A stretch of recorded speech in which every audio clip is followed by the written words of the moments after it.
نحمده ونصلي ونسلم على رسوله الكريم أما بعد فأعوذ بالله من الشيطان الرجيم بسم الله الرحمن الرحيم إن يمسسكم قرح فقد مس القوم قرح مثله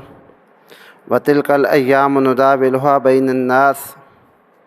وليعلم الله الذين آمنوا ويتخذ منكم شهداء والله لا يحب الظالمين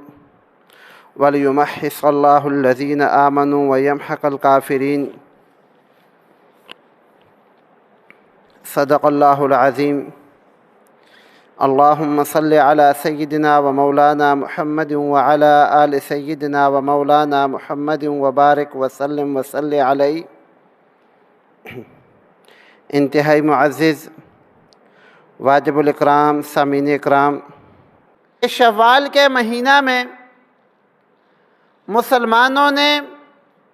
دو لڑائیاں لڑی ہیں۔ ان میں سے جو پہلی لڑائی جس کو غزوہ احد کہتے ہیں، اس کا مختصر حال انشاءاللہ بیان کریں گے۔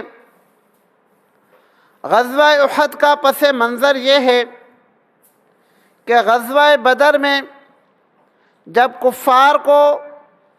عبرتناک شکست ہوئی تو اپنی اس شکست کو دھونے کے لیے، اپنی اس شکست کی ندامت کو مٹانے کے لیے وہ اسی تگ و دو میں رہتے تھے کہ کب موقع ملے اور ہمارے ماتھے پر جو شکست کا بدنما داغ ہے ہم اس کو دھو ڈالیں، اور اس کی تیاری انہوں نے شروع کر دی۔ چنانچہ کتب کے اندر لکھا ہوا ہے کہ غزوہ بدر کے موقع پر جس تجارتی قافلے کے غرض سے مسلمان نکلے تھے، وہ تجارتی قافلہ واپس کفار تک پہنچ گیا تھا صحیح اور سلامت۔ جب کفار کو شکست ہوئی غزوہ بدر کے اندر، تو کفار نے یہ فیصلہ کیا کہ یہ جو ہمارا ابھی لشکر تجارتی لشکر واپس آیا ہے، تو اس میں جتنا بھی ہمیں منافع ہوا ہے یہ سارا منافع ہم مسلمانوں کے خلاف استعمال کریں گے، کیونکہ ایک تو ہماری بڑی بے عزتی ہوئی ہے کہ ہم 1000 کی تعداد میں تھے، اسلحہ سے لیس تھے، پھر بھی شکست ہو گئی۔ دوسری بات، مسلمانوں نے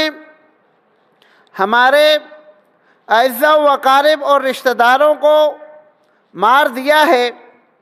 تو ہم اس کا بدلہ لیں گے۔ چنانچہ انہوں نے اس لشکر کے اندر اس تجارتی قافلے سے ان کو جتنا بھی نفع ہوا تھا وہ سارا انہوں نے مسلمانوں سے انتقام لینے کے لیے وقف کر دیا، اور ادھر مسلمانوں کی یہ حالت تھی کہ جو مسلمان غزوہ بدر میں شریک نہیں ہو سکے تھے،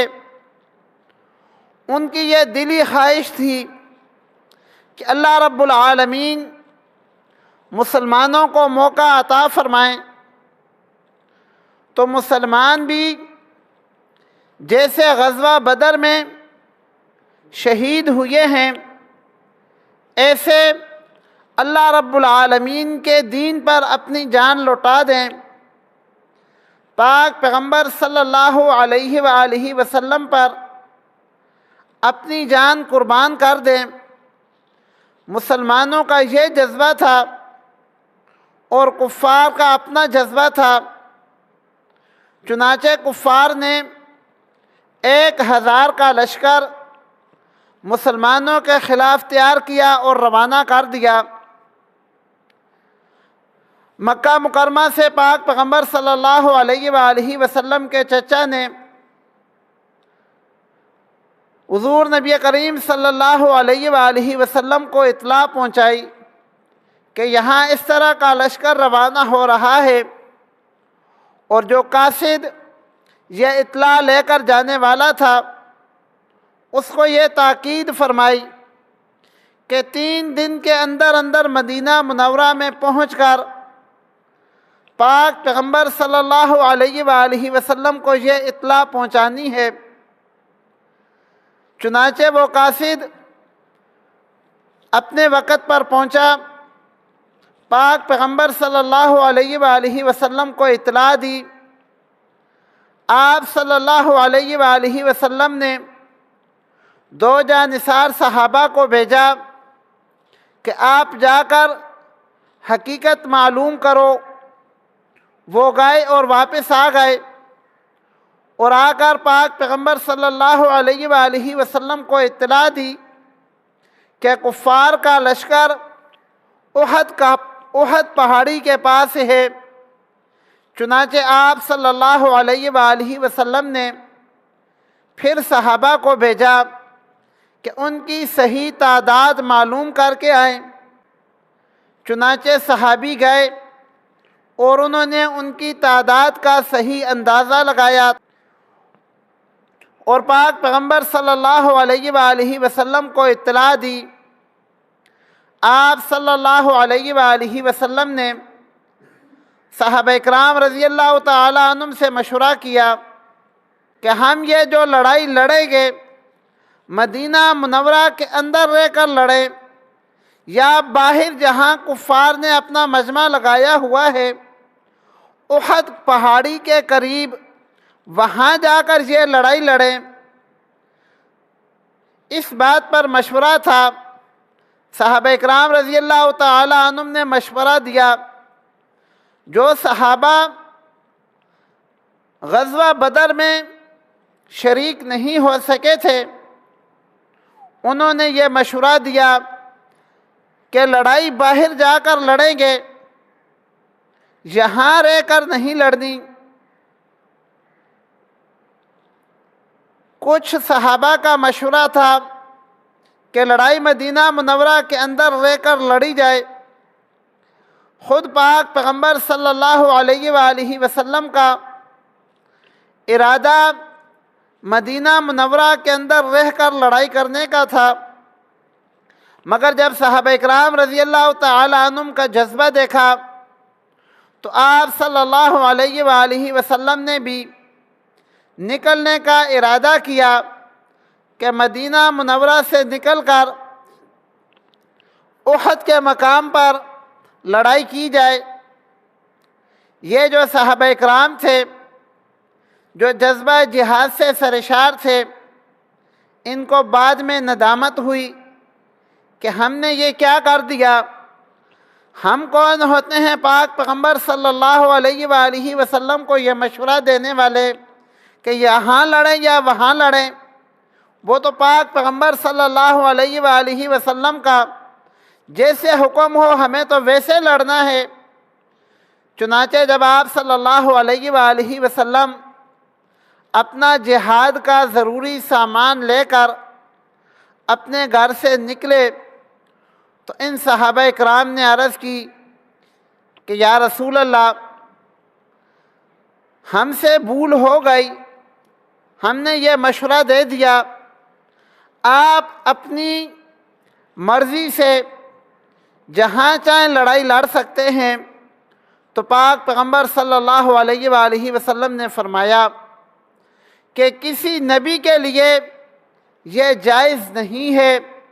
کہ جب وہ ایک دفعہ ہتھیار پہن لے تو اس ہتھیار کو لڑائی ختم ہونے سے پہلے پہلے اتارے۔ یعنی اب اللہ کے نبی نے ہتھیار پہن لیے ہیں، ارادہ کر لیا ہے، گھر سے نکل آئے ہیں، تو اب تو لڑائی وہاں ہی ہوگی جہاں کا ارادہ ہو چکا ہے۔ ان صحابہ اکرام رضی اللہ تعالی عنہم میں کچھ منافقین بھی تھے جن کا سردار عبداللہ بن ابی تھا۔ عبداللہ بن ابی نے پاک پیغمبر صلی اللہ علیہ وآلہ وسلم کو یہ مشورہ دیا تھا کہ مدینہ منورہ کے اندر رہ کر ہی کفار کے ساتھ لڑائی لڑی جائے، لیکن مشورے میں بات طے ہوئی کہ باہر جا کے لڑا جائے گا۔ چنانچہ مسلمانوں کا ایک لشکر جس کی تعداد 1000 تھی لڑائی کے لیے روانہ ہوا۔ راستے میں عبداللہ بن ابی جو تھا منافقوں کا سردار تھا، اس نے یہ کہہ کر کہ ہمارا مشورہ تو یہ تھا کہ مدینہ کے اندر ہم لڑائی لڑیں گے، ہمارا مشورہ نہیں مانا گیا، اس لیے ہم آپ سے علیحدہ ہو رہے ہیں، ہم واپس جا رہے ہیں۔ چنانچہ وہ اپنے 300 ساتھیوں کو لے کر راستے سے ہی واپس ہو گیا، اور اللہ رب العالمین نے یہاں پر منافقوں کو اور آپ صلی اللہ علیہ وآلہ وسلم کے حقیقی جانثاروں کو علیحدہ کر دیا کہ منافقین واپس لوٹ آئے، اور پاک پیغمبر صلی اللہ علیہ وآلہ وسلم کے جو حقیقی جانثار تھے وہ آپ صلی اللہ علیہ وآلہ وسلم پر اپنی جان قربان کرنے کے لیے ثابت قدم رہے۔ جب عبداللہ بن ابی اپنے 300 ساتھیوں کے ساتھ واپس ہوا، تب مسلمانوں کے لشکر میں بنو سلمہ اور بنو حارثہ قبیلے کے جو لوگ تھے ان کا دل تھوڑا سا ڈانواں ڈول ہوا۔ اللہ رب العالمین نے قرآن مجید میں یہ بات ارشاد فرمائی ہے، اذ ہمت طائفتان منکم ان تفشلا۔ لوگوں نے منافقین کو واپس جاتے ہوئے دیکھا تو اللہ رب العالمین نے ان کی دستگیری فرمائی اور ان کو ثابت قدم رکھا، واللہ ولیہما، یہ سچے دل والے مسلمان تھے۔ اللہ رب العالمین کی مدد اور نصرت ہمیشہ اس کے ساتھ رہتی ہے۔ تو ان دو قبیلوں کے دل کے اندر بھی کوئی بغض نہیں تھا،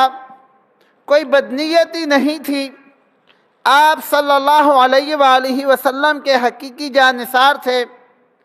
مگر انسان ہی تھے، تو انسان جو ہے خطا کا پتلا ہے، کہیں پہ انسان غلطی کر جاتا ہے، کہیں پہ انسان جلدی کر جاتا ہے، تو ان کے ساتھ بحیثیت ایک انسان ان کا تھوڑا سا دل ڈاواں ڈول ہوا تو اللہ رب العالمین نے ان کی دستگیری فرمائی، اور پھر اللہ رب العالمین فرماتے ہیں وَعَلَى اللَّهِ فَلْيَتَوَكَّلِ الْمُؤْمِنُونَ، کہ ایمان والوں کو اللہ رب العالمین پر بھروسہ کرنا چاہیے، ایمان والوں کو اللہ رب العالمین کی مدد اور نصرت پر بھروسہ ہونا چاہیے، تو ہماری فتح اور ہماری شکست یہ اللہ رب العالمین کے ہاتھ میں ہے۔ اگر اللہ رب العالمین چاہیں گے تو ہمیں فتح نصیب فرمائیں گے، اور اگر اللہ رب العالمین چاہیں گے تو ہمیں شہادت کا مرتبہ عطا فرمائیں گے۔ اسی بات کو اللہ رب العالمین فرماتے ہیں وَعَلَى اللَّهِ فَلْيَتَوَكَّلِ الْمُؤْمِنُونَ، کہ جس کے دل میں ایمان ہو اس کا بھروسہ اور اس کا یقین اللہ رب العالمین کی ذات پر ہونا چاہیے۔